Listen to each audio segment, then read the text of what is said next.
ये जो दक्ष प्रजापति है भगवान शंकर से द्रोह करता था। उसका कारण क्या था? एक बार भगवान शंकर जब ब्रह्मा जी की सभा में विराजमान थे, तब दक्ष प्रजापति का आगमन हुआ। उनको देखकर सभी देव ऋषिगण सब खड़े हो गए, मगर शंकर जी खड़े नहीं हुए। तो इसको आ गया क्रोध। ब्रह्मा जी खड़े नहीं हुए, शंकर जी खड़े नहीं हुए, तो इसको इतना क्रोध आया कि बताओ, ब्रह्मा जी तो हमारे दादाजी हैं, पिताजी हैं, ये खड़े ना हो तो ठीक है, ये शंकर, ये तो मेरा दामाद है, ये कैसे खड़ा नहीं हुआ? ससुर के आने पर दामाद खड़ा नहीं होता।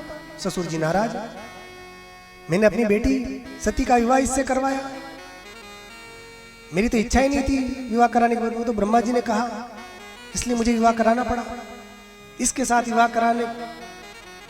अब शंकर जी से उसने मन मुटाव इतना बढ़ा लिया, इसने बड़ा उसको क्रोध आया। और वहां परस्पर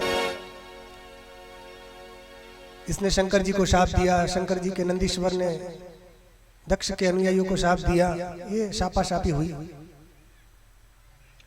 अब जब प्रजापतियों का नायक दक्ष को बना दिया गया तो इसके अंदर बहुत अभिमान बढ़ गया। तो इसने शंकर जी से बदला लेने के लिए यज्ञ का आयोजन किया कि मैं ऐसा यज्ञ करूंगा और इस शंकर को नहीं बुलाऊंगा। तो शाप दिया था कि शंकर को आज के बाद किसी यज्ञ में इसका भाग नहीं मिलेगा।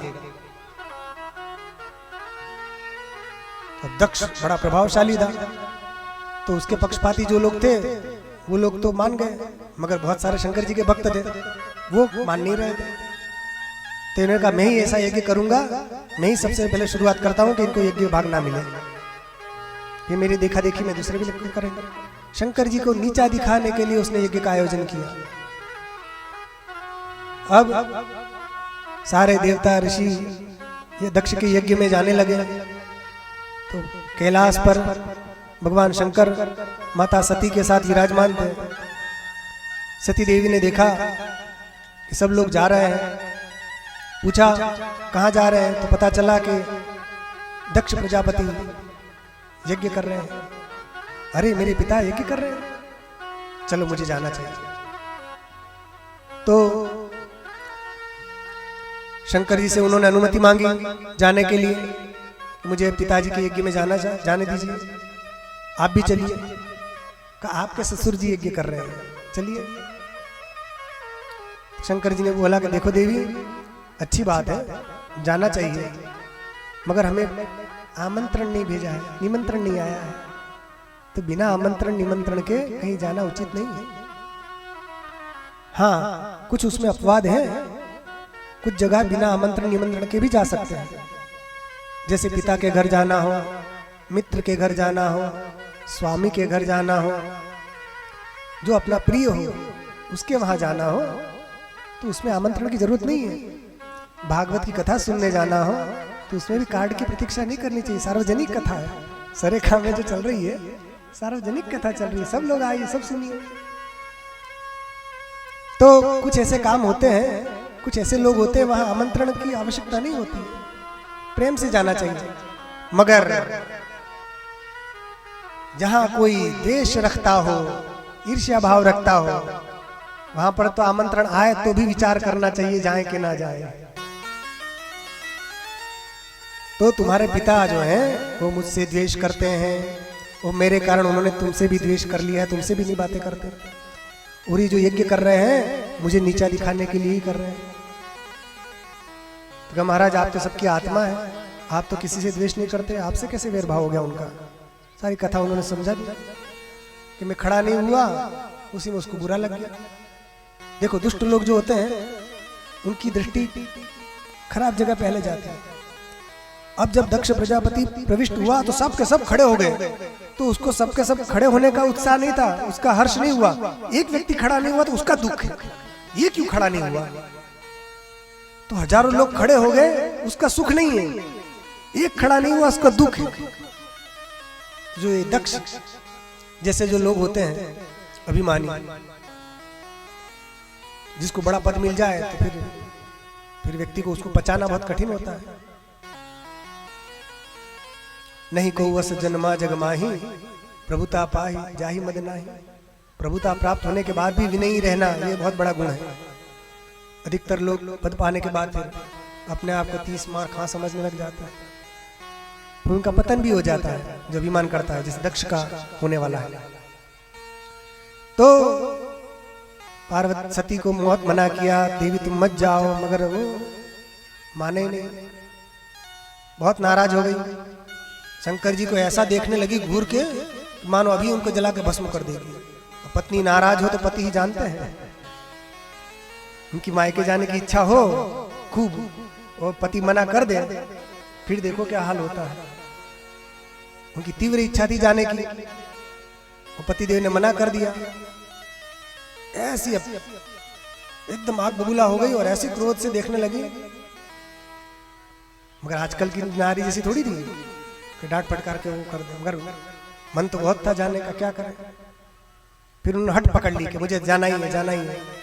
इतनी दुखी हो गई। शंकर जी ने देखा कि यदि इसको ज्यादा मना करेंगे तो इसके प्राण ही चले जाएंगे, इतनी दुखी होगी, इसको रखना ज्यादा उचित नहीं है। एक बार तो नाराज होकर चली गई, मैं जा रही हूं। तो शंकर जी ने अपने गण भेजे, जाओ भैया। फिर बड़े नंदी बड़े अपने गणों को भेजा कि जाओ इनके साथ जाओ। फिर सती देवी शंकर जी को प्रणाम करके फिर प्रजा दक्ष अपने पिता के घर आई। वहां आई, कोई उसके अच्छे से बात नहीं कर रहा, सब मुंह फुला फुला के, कोई देख ही नहीं रहा। तो इतना ही नहीं, कुछ बहनें ठीक ठाक से मिली और कुछ बहनें भी मुंह फुला के, हाँ सती आ गई, ताने मारते ना, बड़े खतरनाक रहते वो, ऐसे मुंह मचका के ऐसे ऐसे करते हैं। सब के सब ऐसे करने लगे तो सती को क्या करें। एक माँ थी, बहुत प्रेम से मिली। दक्ष ने सबको मना कर दिया था कि सती आए, शंकर आए, कोई उससे मिलेगा नहीं। जिसने उससे बात की खैर नहीं, दक्ष के भय से कोई मिल नहीं पा रहा था ठीक से। अंत में माँ ने तो हमने पति की बात नहीं मानी। क्यों? कहा ठीक है, जो होगा देख लिया जाएगा, घर में तो उन्हीं की चलती है, गृह मंत्री वही है। तो उन्होंने कहा ठीक है, नाराज होंगे तो मैं मना लूंगी, उनको तो कोई दिक्कत नहीं है। अपनी बेटी से क्यों लाड नहीं करो, बेटी को प्रेम करो। बहुत प्रेम से उनकी माँ मिली, बातचीत हुई। सती देवी गई यज्ञ कुंड में, जहाँ यज्ञ हो रहा था वहां सब देवताओं के भाग थे, केवल शंकर जी का भाग नहीं था। उसको देखकर सती जी को बड़ा क्रोध आया, पूछा क्यों मेरे स्वामी का भाग नहीं है। तो दक्ष जो अभी तक चुप था, वो पहले तो सती को देखकर बड़ा खुन्नस खाते हैं जो लोग, ऐसे देख रहा था पहले तो।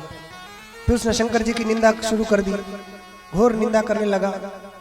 सती जी से सहन नहीं हुआ और दक्ष प्रजापति और उसके अनुयायी सबको फटकार कर सबको कहा कि जिसने शंकर की निंदा करी है, जिसने सुनी है, वो सब लोग शीघ्र इसका दंड भोगेंगे। अस कही जोग अगणित अनुजारा, भयो सकल मख हाहाकारा। सब जगह हाहाकार मच गया। उन्होंने योग धारणा के द्वारा वहीं समाधि लगा ली, आचमन करके बैठ गई, पीला वस्त्र पहनकर, और अग्नि तत्व की भावना करके उन्होंने अपने शरीर का त्याग कर दिया। सब जगह हाहाकार मच गया। शंकर जी के पास बात पहुंची, शंकर जी को भी क्रोध आया। उन्होंने अपनी जटा को तोड़कर नीचे पटका। वीरभद्र उससे प्रकट हुए, कहा सबको दंड दो। वीरभद्र वहां पहुंचे, सबको बढ़िया दंड दिया, जो जिस लायक था। पूषा के दांत तोड़ दिए, और एक देवता थे उसकी आंखें निकाल दी। और भृगु ऋषि उन्होंने भी समर्थन किया था। जब सती जी का शरीर, सती जी ने अपना शरीर छोड़ा तो शंकर जी के गण वहां नष्ट, सब यज्ञ नष्ट करने लगे। भृगु जी ने रक्षा करी यज्ञ की। तो सबने फिर पुकारा शंकर जी को, शंकर जी ने इसको भेजा। अब उसने सबको दंड दिया। और अंत में दक्ष प्रजापति का भी मस्तक काट के यज्ञ कुंड में स्वाहा, उसको भी दंड दिया। चारों ओर हाहाकार मच गया। अंत में सारे देवता आए, ऋषि मुनि आए, सबने प्रार्थना की, यज्ञ अधूरा है, क्या करें। ब्रह्मा जी के पास गए। ब्रह्मा जी ने कहा भाई शंकर जी ने क्रोध किया है, वही शाम, हम कुछ नहीं कर सकते। विष्णु भगवान के पास गए, उन्होंने कहा भाई हम भी कुछ नहीं कर सकते, शंकर जी ही सब कर सकते, उनके पास जाओ। सब लोग गए शंकर जी के पास, उनसे प्रार्थना स्तुति की तो भोले भंडारी नाराज भी हो जाते हैं और प्रसन्न भी जल्दी हो जाते हैं। आशुतोष तुम ओढ़रदानी, प्रसन्न हो गए। जो देवता का जो दांत टूटा था, मुंह टूटा था, आंख टूटी थी, सबको कह दिया कि ऐसा ऐसा सबका होगा। वो दक्ष प्रजापति को बकरे का मुंह लगा दिया और फिर वो यज्ञ को पूर्ण किया गया। तब इसे वो मैं करता रहता है, मैं ज्यादा करे, समझ लो ये दक्ष वाला, उसी की फिर बलि चढ़ती, मैं करता रहता। इस प्रकार भगवान शंकर ने विश्व यज्ञ को पूर्ण किया, उनकी कृपा से पूर्ण हुआ। क्रिया दक्षो दक्षः क्रतुपतिरधीशस्तनुभृताम् ऋषीणामार्तिज्यं शरणदसदस्यासुरगणाः। महिम्न स्तोत्र में पुष्पदंत भी कहते हैं ये भगवान शंकर की कृपा जिस पर होती है वही। फिर यज्ञ में फिर नारायण प्रकट हुए, अष्टभुजाधारी। तो नारायण की प्राप्ति तब हुई जब शंकर जी ने कृपा की। तो जब शंकर जी कृपा करते हैं, गुरु रूप से आ जाते हैं, तो वो राम की प्राप्ति करा देते हैं, कृष्ण की प्राप्ति करा देते हैं। इसलिए शंकर जी का द्रोह नहीं करना चाहिए।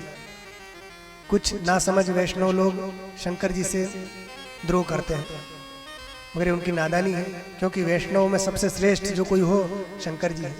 वैष्णवानाम यथा शंभु, सबसे उत्तम कोई वैष्णव हो तो वो शंकर है। अरे जगत गुरु है, उनके जैसा उदार कोई नहीं है।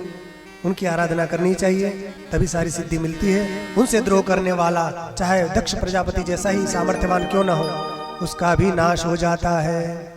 ये शिक्षा हमको इस प्रसंग से मिलती है। ये धर्म का आख्यान है। शंकर जी धर्म का स्वरूप है, धर्म पर ही आरूढ़ होते हैं। बैल जो है ना, धर्म का प्रतीक है, और शंकर जी कल्याण का स्वरूप है।